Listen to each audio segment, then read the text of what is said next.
ગુજરાતની તિજોરી પર પહેલો હક ગુજરાતની પ્રજાનો છે।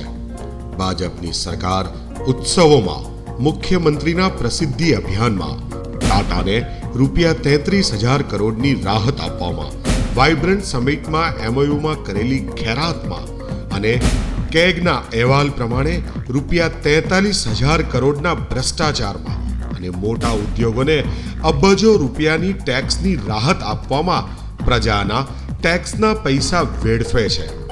વર્ષે ₹22,000 કરોડનું નવું દેવું કરીને પણ અબજોપતિઓ અને ઉદ્યોગપતિમાં લૂંટાવી દે છે।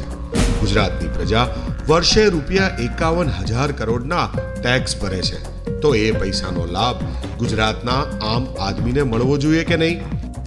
પછી મુઠ્ઠીભર મોટા ઉદ્યોગપતિને શું કામ? બસ હવે તો હદ થાય છે। ગુજરાતની ધરા પોકારે છે પરિવર્તન, પરિવર્તન ને માત્ર પરિવર્તન। સાચી વાત અમે કરીશું, કોઈનાથી એ ના ડરશું।